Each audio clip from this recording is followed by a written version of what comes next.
What's going on, everybody? Welcome to a special episode of the MCU Reviewed. We're doing a one-off here, kind of like we did for WandaVision. We're going to talk about now that Falcon and the Winter Soldier is done, or should I say Captain America and the Winter Soldier. We are ready to go to talk about everything that we saw, our impressions, and then kind of warm things back up as we get back into our regular MCU Reviewed. I'm Josiah Leroy. With me, as always, my main man, Mr. John Fick. John, how are you today? I'm happy to be here. Happy to be talking about the second MCU Disney Plus show, man. I can't believe we're already two into this thing. Yeah, it feels a little bit interesting because I feel like we just waited for him seemingly forever, which it really wasn't that long of a time. But when you're waiting for any bit of content that you're excited for, it just takes forever. Past that, when you had no Marvel content really in terms of MCU stuff for the better part of a year, that's when it gets dicey. So happy to be talking about this. I'm already really excited for Loki. You may notice we're without JT here today. He was unfortunately not able to record with us. And we are without typical friend of the show, Del Reed. Del, the fans miss you, and we miss you too. So we can't wait to see you on a future episode here. But today is all about the Falcon and the Winter Soldier. We're going to, of course, get to tons of spoilers throughout. So if you have not seen the final episode or if you're missing any bit of content, bookmark this, come back to it, and take part in the discussion here. So, John, why don't we just hit things off here? Give me your general impressions, your likes, your dislikes, anything like that. What are you thinking about the series here? Yeah, I mean, first off, it's a little late to call spoilers when you spoil the very end of the show within the first 5 seconds. And 30 seconds later, yeah, Captain America. Nobody knew he was going to be Captain America. Come on. What are you doing, Yes, man? we did. Get out of town. I don't know. Okay, so yeah, I mean, I liked it. I liked it a lot. I will say that it had its issues, and even that seems weird to say. It just wasn't perfect, I guess. Coming off of something like WandaVision that was so different and had such high highs, and we were conspiring every week, and there was like, all right, what's going on? This is so weird. This is so different. Moving into a show like Falcon and the Winter Soldier was very different, and I still loved it. I enjoyed every episode and had a great time with it. You could tell that the pandemic affected this show for sure. Early on, when this thing was in like post-production, we heard that they had to rewrite some story beats and do some reshoots because there was a subplot that had to do with like a pandemic and a vaccine, and I felt like that was very apparent. There was a lot of stuff that was like, okay, I assume this character should have had some more time, and this plot should have developed. Basically everything with the Flag Smashers and Carly, I assume probably would have had a lot more development if it weren't for whatever went on with the reshoots. So that kind of felt a little incomplete, I guess I can say. But I mean, I still really enjoyed it. The one thing that stood out with this compared to something like WandaVision, WandaVision was almost like very small. It was in this little neighborhood. It didn't need to have a big movie budget, and it still was really impressive. Falcon and the Winter Soldier felt like an MCU movie every episode. The action and the special effects were just so good. Every episode, every scene was on par with an MCU movie. Whereas something like WandaVision, like the final fight, I'm like, oh, okay, they skimped on the budget here because the CGI doesn't look great. Whereas this stuff looked awesome. I enjoyed the relationships. Just seeing Falcon and Winter Soldier, seeing Bucky and Sam go about their daily post Endgame lives, seeing that relationship. Very buddy cop. We expected that, but I didn't expect to care about both of their day-to-day lives as much as I did. Sam with his family, his sister, and stuff like that. Bucky with his PTSD from being the Winter Soldier. I didn't expect to care as much as I did, and I loved it. So yeah, it wasn't perfect. I think that I probably like WandaVision a little better, a little bit more tight of a show, but still, come on, they killed it. Yeah, this I think you described it pretty good there. WandaVision was more week to week and very much made to be an episodic series where it was like, oh gosh, what's happening? You're trying to figure it out and piece it together as you go along. Whereas this, it, for better or worse, I guess, felt more like a movie or even these mini movies as you went along, which is fine. It worked. I liked it as well. I think if we go back to even like Civil War, I think a lot of people wanted to see more of this buddy cop dynamic between those two. So to get a series like this is probably the perfect play for them. And I like how they incorporated really a lot of past MCU stuff into this. So they really they moved forward nicely while really making it feel like part of that continued universe. Because even though we're really in a new phase now, I'm really impressed with how Marvel has handled everything that happened in Infinity War and Endgame. Because I feel like it could have been really easy for them to be like, great, that's the end of it, even though this is a continued universe. We're really just it's all in the past now. But it doesn't feel like that. What I'm feeling is that all the ramifications of what happened, especially of course with the snap, uh, and then what we see in Endgame, like the world is having a tough time picking that up. Like it's made these feel like real world issues in a superhero movie. So I think that it's super impressive that they've continuously gone back to it. Whereas, like I said, I was worried it was just going to be in the rearview mirror and they weren't going to really touch on it again. And it's perfect that they're doing that with these shows because they're giving us all of this time. I mean, think about these shows compared to a movie. We're talking like what, like 6 hours of content in this show compared to a 2.5 hour movie. So throughout all of these shows, they're giving us a lot of time to sit with this post Endgame world. We're seeing so much of it, so much more of it than we would have if they would have done a film like this, right? If Falcon and Winter Soldier would have been a film and they would have dealt with the snap and the stuff like that, you wouldn't have gotten nearly as much of that like day to day, like, all right, this is where the world is at now. So I'm glad, like you said, they're not skipping over that stuff. It's almost like they're using these shows to bridge the gap between, all right, Endgame was a big deal. That had some world changing ramifications, some universe changing ramifications. Let's slow down and deal with that for a little while. What a beautiful thing too, that obviously we'd agree that bringing back half of the universe's population is a good thing, right? However, past that, it's nice to see that it wasn't just like, all right, la di da, we're going back to our lives. No, this is forever changing the world, and because of the 5-year gap, man, think about all the real world issues that would cause. Yeah. Again, nothing takes the place of getting those loved ones back. We agree there. The human lives and all living lives, but I love that all of it is really. It just feels kind of real, even.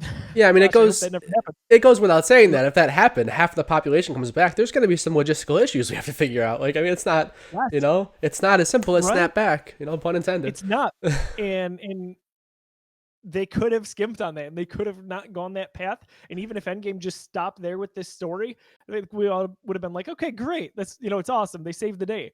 Great. Now the Avengers did that. Here we are. Yeah. Here's what's going on. There's some messed up stuff, and it's happening to some of our better superheroes. And I Yeah. will And I'll hop on one of my gripes with the show there is that, man, I really wanted to love Carly and the Flag Smashers, their justification for doing what they were doing. Because in a nutshell, that's what we're talking about. Like, they're fighting for people who are being displaced by whatever's going on. The government is trying to just say, hey, we let you live here.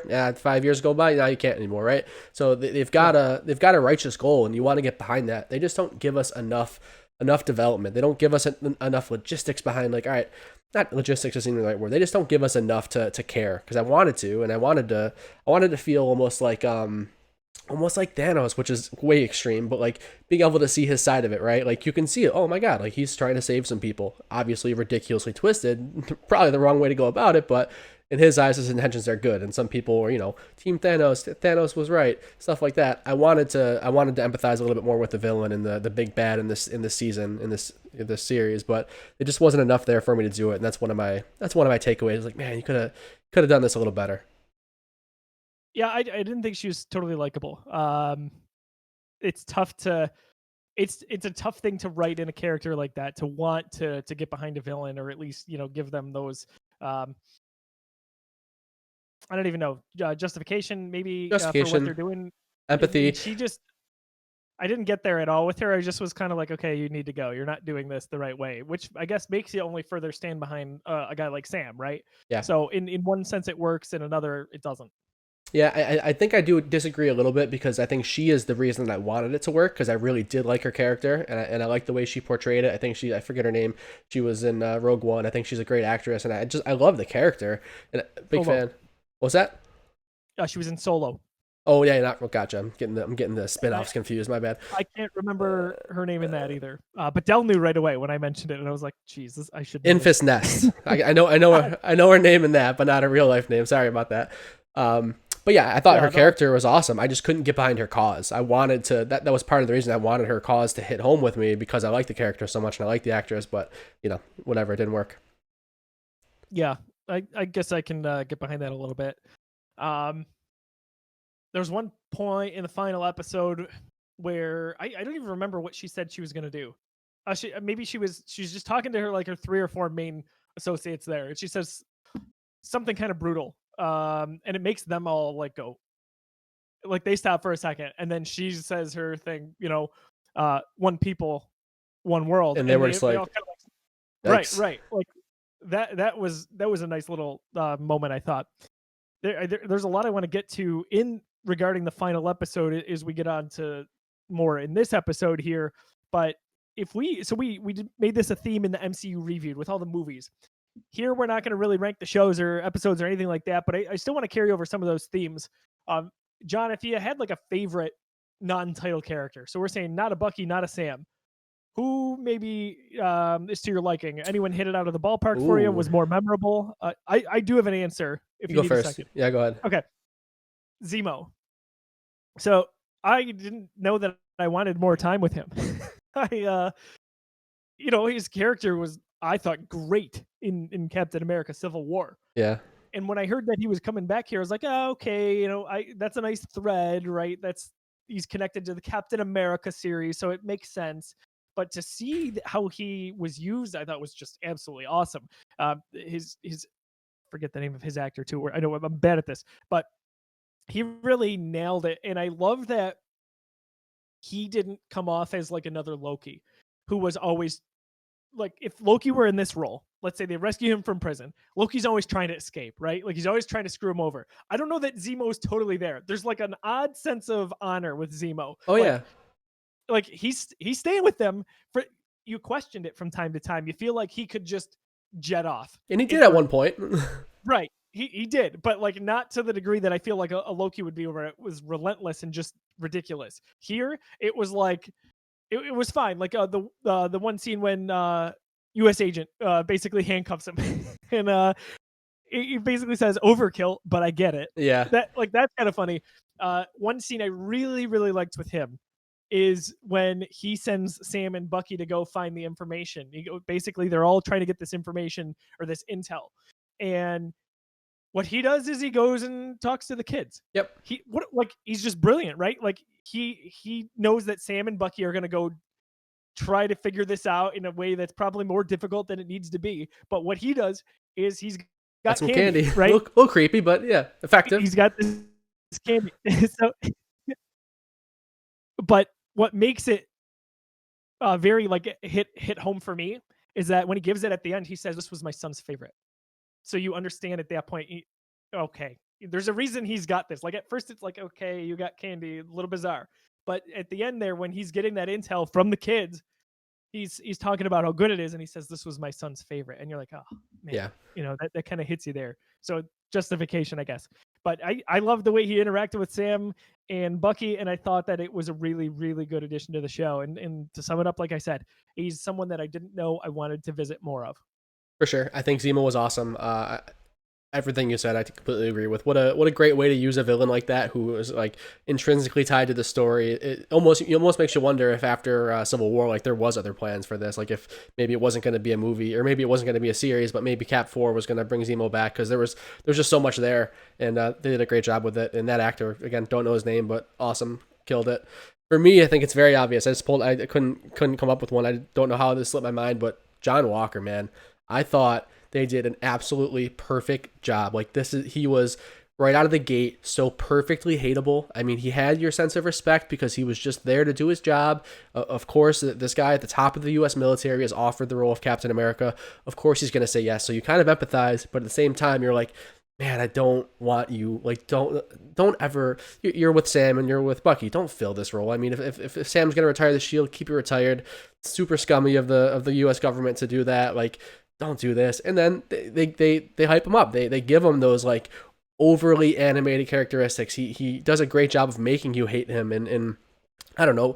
I was gonna go down a path that I'm gonna save for later. But I just thought John Walker was perfect. I thought in my eyes, that is the tightest storyline, and that is the best arc in this show is John Walker.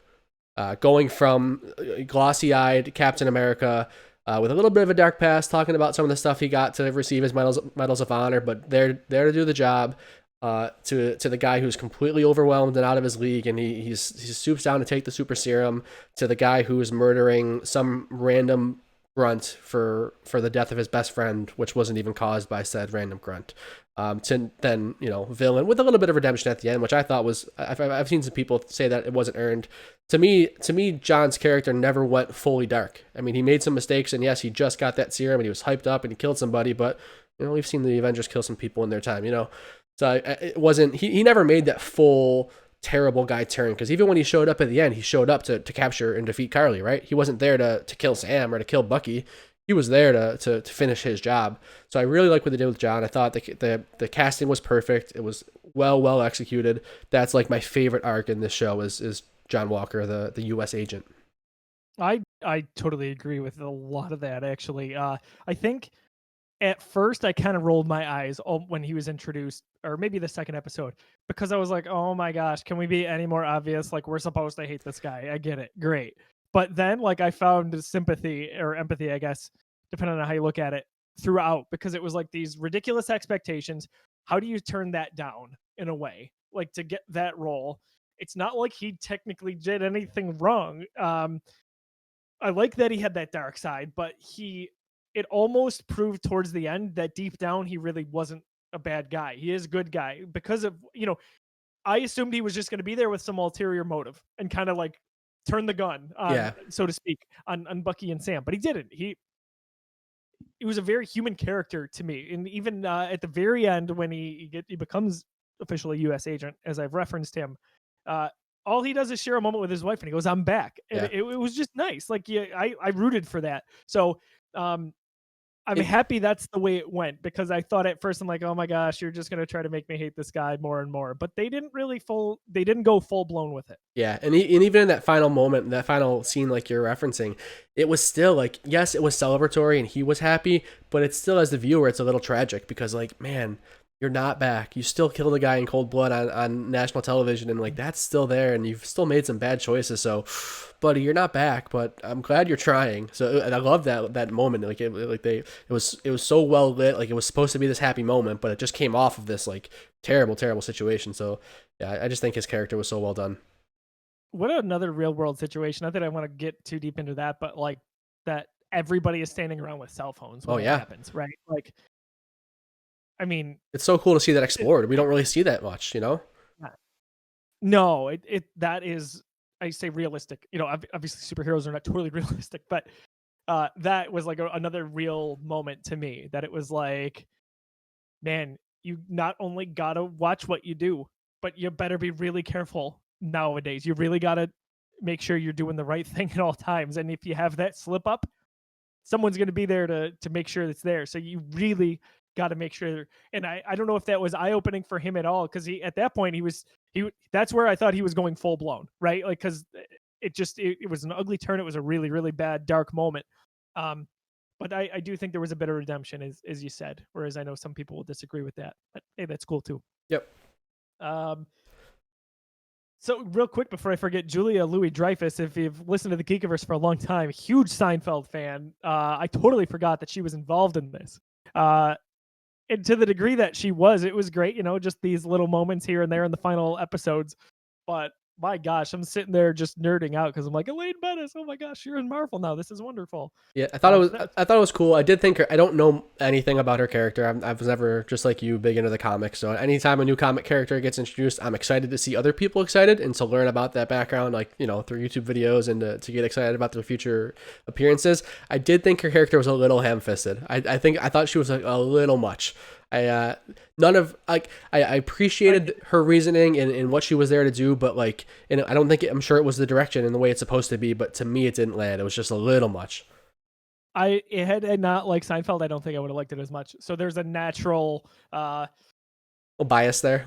A tolerance, yeah, a bias for sure, because I'm just like, oh my gosh, I've watched every Seinfeld episode like 25 times. Yeah, and I certainly don't think it's bad. I know it's there, and I know that bringing a comic character is always a good thing, and I know that's going to pay off in the future. So I'm excited about that. Like, I'll be extra excited when John Krasinski shows up in Fantastic Four at some point. Oh man, oh man, I want that so bad. Yeah. What about so cool little moment? I just going through some of my notes here that we worked Wakanda into this. Yeah, There, yeah, there's some obvious ties, not just in the MCU, but in Civil War, but to Bucky. it makes a lot of So sense. that's nice. Yeah, Yeah, I mean, it's almost like I can't believe I didn't expect it when that first happened, and that there's the first Wakandan appearance. I'm like, oh my god, I'm like, oh, obviously, like he spent a lot of his time there, and that's where he kind of became himself again. And I love that flashback where they show us him working there and like him actually breaking whatever is going on with his mind and actually getting out of that Winter Soldier. What incredible acting from Sebastian Stan! Like that was so good. I have goosebumps right now. That is one of my favorite sequences in this whole series. It was just so beautiful, man. I don't care. I'm going to say real world again. You see someone break that addiction, that illness, whatever it is that's going on, that hold on you. It was such a beautiful thing for him to know that he was free of it and to see the emotional weight and gravity just kind of lifted off his shoulders there. Just so awesome. Man, Sebastian really knocked it out of the park, I think, in all this series, as did Anthony Mackie there, is Sam, Yeah, which we'll probably get into a little bit more here. Uh, just man, some incredible moments. To tie into that moment real quick while I'm thinking about it, the very end of the series, just about when Bucky goes back to apologize to the older gentleman, basically to tell him what happened, that oh, he had killed his son.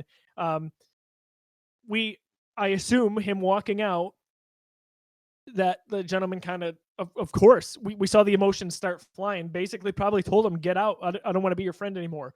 But you know what, he did the right thing, and he had to face kind of the consequences of not having that friendship anymore, because I think it was something that stemmed from guilt at first, where he wanted to take care of this guy, like, hey, I did something really wrong and I want to take care of him even though he doesn't know what happened, to ultimately doing the right thing at the end. So I just another amazing emotional moment captured by Sebastian there. for sure. I will say that I wanted to see that scene. I really like so we were Yeah. going into it. You knew it was coming. He's walking down the apartment hallway, and I'm like, man, as much as I don't want to see that, like I'm ready for it. Let's do it. I wish they showed us more. I wish they showed us the conversation and him getting tossed out of the apartment, and like obviously rightfully so from that gentleman's perspective. Like I wish we got that, but it was still a good beat, and it just ties back to, I mean, what Sam talked to him when they were at his sister's house and they were throwing around the shield, and Sam tells him, do the work, man. Like you have to actually do the work, and that's what he did. Captain America than like telling the truth and coming back to do that, to like kind of cleanse your, I guess, your guilt almost. Like I think of when Steve eventually admitted to Tony Stark that he knew about his parents' situation with Bucky and didn't tell him all this time. Like what a moment that was. So I think that there was such a nice influence that carried on in not just Sam but also in Bucky in all of this, where they kind of carried on that spirit that was set forth by Chris Evans' character. The last note I want to touch on before we dive into a little bit more of Sam here is, what do we think of Sharon Carter in all of Hmm. this? I, There's a I lot to unpack there. I will say that I'm interested. Of course, I'm interested. I liked Sharon Carter in the previous film she was in. Was it just Civil War, or was it Winter Soldier and Civil War she was in? Right. So I was always a big fan of her character and the way her path was going and everything like that. But I just it didn't do too much for me here. Obviously, they needed a little bit. She served a story purpose here for a couple of reasons. Like they had to get that in. They had to figure out a little bit about the super serum. I thought it was pretty obvious that she was going to end up being the power broker. Once they kind of introduced the what was the name of that city? I forget. Yeah, I forget too. I know what Whatever you mean. city. I'm sure people in the comments will blow us up for not knowing that, but like, I thought that vibe was like pretty apparent. She had all this power. She was working for all these people, and she's like, I thought they painted that in a pretty obvious light. So that twist didn't land for me. And then the predictability of her being let go of all of her charges and still being a bad guy and selling the weapons and stuff like that. I'm like, all right, it was very obvious, and I'm not fully in on that until I see where it goes. Didn't necessarily enjoy it here, but I trust that it's going to pay off in future films at least. I'll say this. I actually was very caught off guard, and I don't know what went over my head or what I missed, that she was the power broker. So all of that was like I just did not see that coming, admittedly, and that was one of the biggest surprises for me in the MCU, at least from my perspective, in a long time.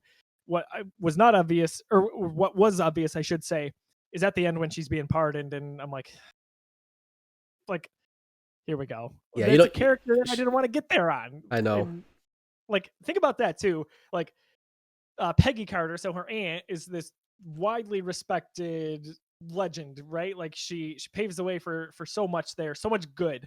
And the family name it just means so much, and they kind of admit that here. So when they bring her back and pardon her, it's like, oh gosh, you've taken one of the best of us in the Carter family, that is, and twisted them against, you've basically brought them down, rightfully so, by the way. Yeah, It's just it's I did not see that originally playing out that way. I thought maybe eventually we get to the end and she gets pardoned and she comes back and kind of rejoins the team, if you will, back in the States.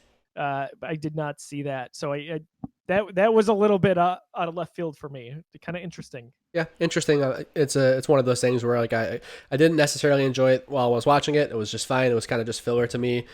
She was serving a plot purpose, bringing back a familiar character. But again, I trust that it's going to pay off well in the future. Yeah, I think so too. Do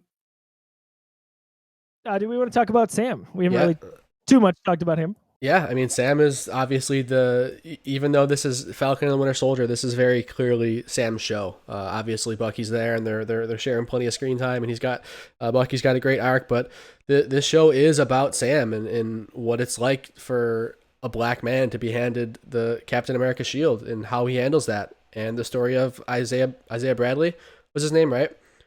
In what he learns about Isaiah and what a black super soldier who did exist and what he went through, and even after knowing that, how do you make that decision?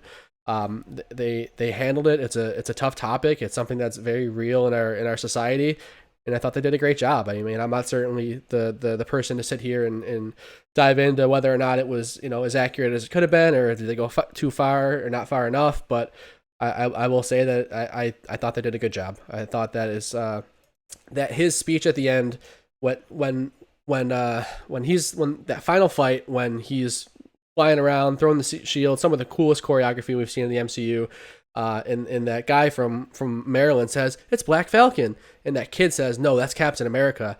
That was the same moment that I got in Spider-Man Miles Morales, where he's getting his butt whooped in Brooklyn or in Harlem, and someone says like, "Oh, that's the kid Spider-Man," and someone goes, "No, that's our Spider-Man." Like, that's the same moment. They hit it so well there. Just that whole final episode for Sam, his arc came to completion like very, very well, and I'm so excited to see what Captain America 4 looks like with Sam Wilson. Man, this is what we got in episode 6 here is everything I hoped that we would see when we saw the shield passed on to him at the end of Endgame. Like, he's getting the buck. He is Captain America at that point. It was interesting to see them kind of take it back and then make that a constant theme into him evolving into it, as opposed to just taking that shield kind of scot-free. I thought they did a nice job with that. Sam Wilson, man, that is leadership right there. I tell you, that speech went maybe just a tad long, I would say, if I'm being nitpicky. For me, it's just a little bit too much exposition. Like, it was just a lot. I mean, like, the information, we needed all that information, but it felt a little too convenient that, like, you just happen to have two of the most important like senators in front of you, and like you're going to get your message across. And I've seen people even rebuttal that and say like, no, this is his time to do it. I mean, they're out in the middle of like, this is public. Like we referenced before, the world is watching, phones are everywhere. This is when he is going to say that. You're not going to stand up in Congress or in front of a government and say that kind of stuff because you have no bearing there. This is where you do get that message across. So I get that aspect too, but I do agree that was like very obvious that all right, it's time to get the message across. Yeah. So in the MCU reviewed episodes, we always talk about that moment. Like, what is that moment for you where you get chills?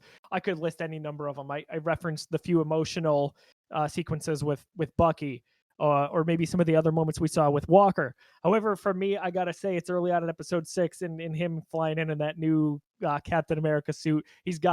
He is the Falcon. He didn't forget his roots, right? Yeah. But He's also got that shield, and that was damn cool seeing him fly right into that building. Also, with I'm big on the musical scores with all of this, as you've known if you've watched these episodes. You get the Captain America theme, but it is just slightly different. It is not the same exact one that we hear for Steve Rogers. It is kind of updated to be Sam's. This is Sam's Captain America theme. So I can't wait to hear that again when we get to Captain America 4 or even a sequel series here, whatever that may be. But that was my moment, and that was just a beautiful thing. Yeah. Anthony Mackie did just wonders throughout this for me. I think that is very much the moment. I think that that's what we've been waiting for. That's what the whole show was building up to. I mean, they gave us the tease of all teases in episode 5. They introduced that briefcase, and we all knew what was in it, and we all expected to have a cliffhanger at the end of the episode and be shown it, and can't wait to see what it looks like with him on it. Nope, they didn't even show it to us. They're like, all right, you're waiting a whole week. You know what's in there. We don't have to say it. We're gonna show you next week. And they did that, and I feel like that was very much their moment, and I agree that is the moment. But I got to pick a different one. So for me, I'm gonna go with I think episode 5, because this would be when Bucky shows up with the suitcase. Just them working on the boat together. When there's a lull and they're out of commission and they're not currently working the case. The government, it's in their hands now, and Sam's heading back, and he's on a mission to make rights with his family. And Bucky shows up, and you just get that awesome There was plenty of that throughout the series, and they did a great job. But this was their relationship, personified in one episode. They did such a good job. I mean, the jokes with Bucky flirting with Sam's sister. I mean, it's so funny. And the times where he showed off his strength and used his arm. The other times where he didn't use his arm and said, "I'm right-handed, man. Sorry." I don't think they used that one. It was just so perfect. I thought, honestly, that's my favorite episode is episode 5 where they had, because there was a little bit of action to begin with. I think that's where they confronted Carly together, and there was a lot going on, but just that 30-minute sequence of them hanging out at Sam's family boathouse and just working on that boat and making things right there. That was that's what the show. That's the impression that is left with me from this show. Oh, I love all that. That's a great analysis. I feel the same way. I think episode 5 is my episode if I had to pick one. I think, to further your point, John, you mentioned that we maybe wouldn't have gotten a lot of this, or we definitely wouldn't have gotten a lot of this if we did a movie, right? Because you're talking probably 2.5 hours. There's a lot that we can't get to because we don't have the time to take that time. And here, maybe we don't get that sequence, or maybe we just get a quick flash of them working together.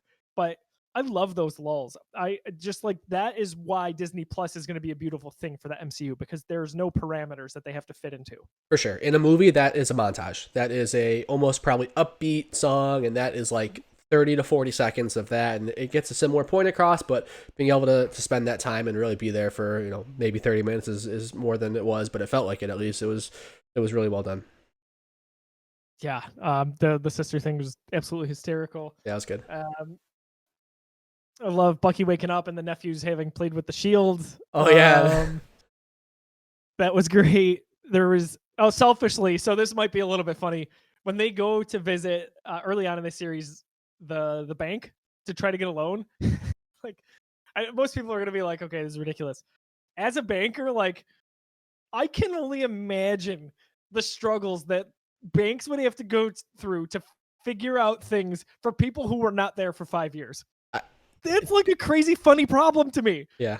It's not funny, but it is, because what would you do? Right. Yeah. You can't just be oh, I trust you, or in good faith I do this. There's such strict regulations on banks. They're governed so tightly. The guy was not out of place at all to be I can't help you. That's exactly what would happen to anybody that came in. So that was totally realistic. Had something happen where someone disappeared for 5 years, didn't have that history, and then came back. It's as if that person didn't work for 5 years. So it's a little bit funny if you work in banking, know anyone like that. And that's just kind of what I thought with that.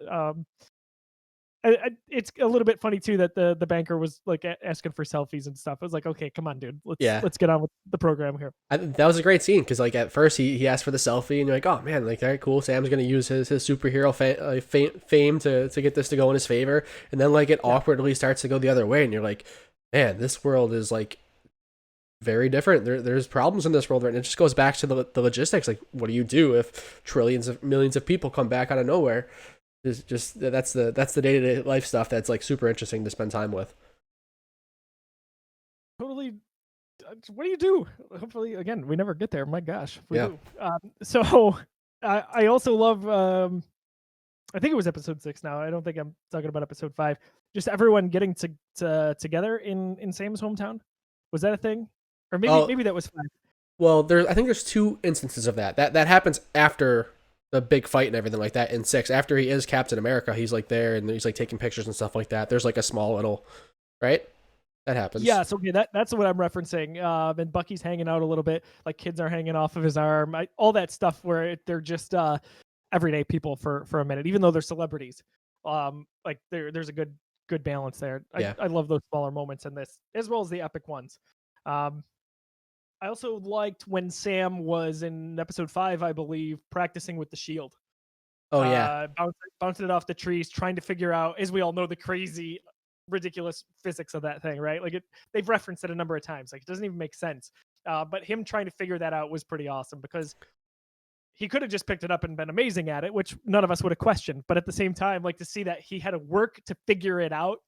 He's got this new shield. How does it work in battle? That was kind of cool. Yeah, I mean, like he literally just got done telling Bucky to do the work. So it was a good it was a good little dichotomy there, where Bucky goes off and he does his work to rectify a lot of his past relationships and people he's wronged. And all right, Sam's got some work to do too. He's accepted it. He's going to take the mantle of Captain America. He's going to walk out there with the shield. I better learn how to use this thing, and that was a lot of fun. Oh, that's for sure. There was something else that came to mind that I wanted to mention. There were a number of callbacks, as we mentioned. One small one was the nice thing in the car, right? Like we know that was going to be a funny thing. Where in Civil War, yes, are you going to move up your seat? And he goes, no. Nope. They might as well have just been like, here it is, here's the moment, everybody, and put it on a platter. Like it was so obvious and in your face, but it didn't make it any less to me. It was perfect. I still love that. Yep. Give me the fan service. I'm here for that. I think that's kind of everything that I had, at least on my notes. Is there anything you wanted to talk about here that I missed? No, I think we covered it all. I mean, what a great time. We're two Disney Plus MCU shows in now, and it feels so great. I would say they've knocked it out of the ballpark both times. I mean, certainly there's things that could have been better. We talked about a lot of that, but man, we're getting 6 weeks or 8 weeks, however you break it down, of MCU content every Friday, and it's just so cool. I love it. Yeah, I'm here for it for sure. The nice thing is we don't have too long to go. We got a little over a month break until we get to Loki, which, man, it's gonna be wild. I can't believe that we're getting a series with Tom Hiddleston here. Like, yeah, I can't believe it. It's so perfect because we got WandaVision, we got the Hex, the weirdest of the weird, the most out there thing that the MCU has ever done. And then we got a very almost traditional, like action-packed Captain America story that we expect from the Captain America movies. And now we're kind of getting something that's probably going to fall a little bit in the middle. You're going to get some weirdness and some alternate timeline stuff with plenty of comedy with Tom Hiddleston, but it's also going to be a relatively serious MCU thing. So it's going to be great. I can't wait to get into that one. I like that Owen Wilson is looks like to be a prominent part in this. I think that's fun. Like that's outside the box a little bit. Yeah, it's going to be great. A very interesting premise that there is basically, if you will, an organization that has to keep the time continuum. Hunts him down. Yeah, I think that's really funny and really awesome. And they even reference him as a variant, right? Yeah. So, because that's a variant of Loki, but they almost imply that he believes he is the Loki, like the true Loki, if you will. So I can't wait to see how all that plays out. And just, we even see like 4 or 5 different worlds or environments that just seem totally out of place. I can't wait to see Tom Hiddleston run with this thing. Do we know if that's 6 episodes? I don't know. There very well could be out there, but I'm not sure. Well, we'll do a wrap up series from the Geekiverse when that is finished as well. I would imagine some point towards the end of July for that. But stay tuned here. If you like the MCU discussion we've had today, you can check out our episode on WandaVision that we filmed a few weeks back. Me, John, and JT, who's the newest member of the Geekiverse here.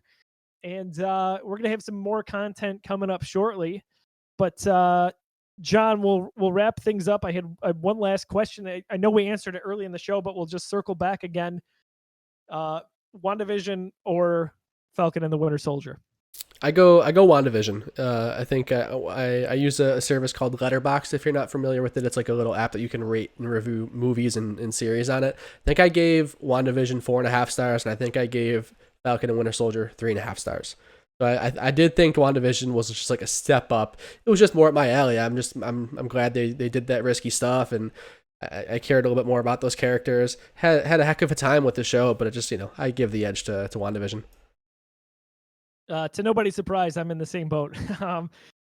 WandaVision, I like the chances it took, just the total out there, very by a long shot, the most unique thing in the MCU. Falcon and the Winter Soldier is safer. That doesn't necessarily mean it's worse off for being safe, but it's more of what I loved in a lot of those the Captain America movies, with the action and the underlying serious tones and the themes that are going on. Plus, we love the kind of the buddy cop dynamic between Sam and Bucky. So always good to see where that is. Can't wait to see what Captain America 4 looks like. Sam Wilson is our Captain America. Very exciting stuff.